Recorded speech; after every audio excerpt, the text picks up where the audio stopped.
This is Sebastian Crit with a quick review of the Oscar-nominated film Ford vs. Ferrari. If you're into racing, Ford vs. Ferrari is the racing film to see. Directed by James Mangold, Ford vs. Ferrari tells the story of the 1966 24-hour Le Mans race in France. Automaker Ford decided to enter the Le Mans race in 1966 in order to heighten their brand. The Le Mans was seen more as a Ferrari-dominated race, and Ford entering the race seemed like kind of a, at the time, seemed more like a advertising stunt than anything else.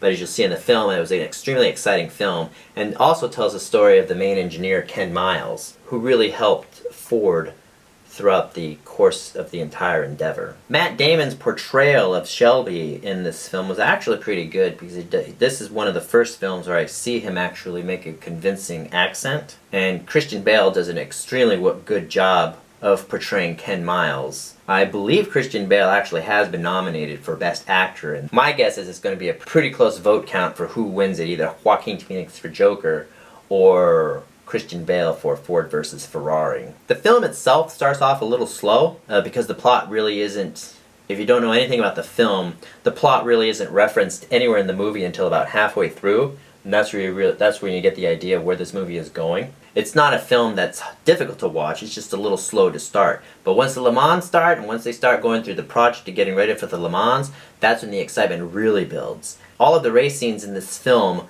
seem to be actual race scenes. In other words, there's no CGI or computer-generated graphics to showcase the racing sequences in the film. As far as racing movies go, this film is probably the best racing film that I've ever seen.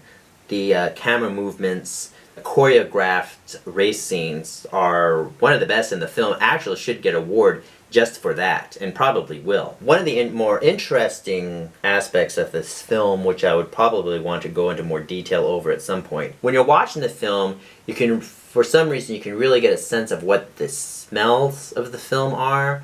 So I got the hint of burning rubber, I could smell the oil in the garage, I could feel the crampedness of the sweat that was in the compartments of the race cars themselves. So I don't know if that's something specific to editing that's happening now, if they're using more ASMR to bring about the finer details of the portrayals on the screen.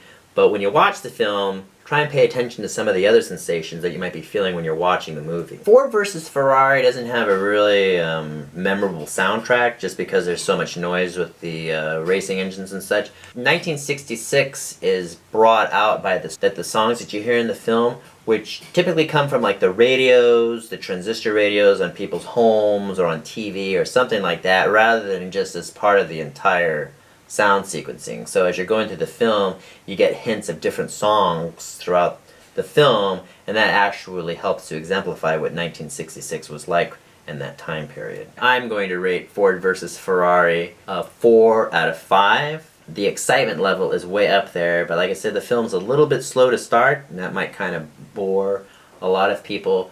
But once you get halfway through the film, the excitement and the tension really come out, and as you forget about everything that you had just seen. Also, the end of the movie kind of drags on a little bit towards the end, but it's still important for what they wanted to portray. As always, I'm curious to know what you thought about the film. Please leave your remarks in the comments below. And for further analysis about this film and future films coming up for review, please visit my Instagram and Twitter accounts linked below. Thanks so much for watching. See you next time.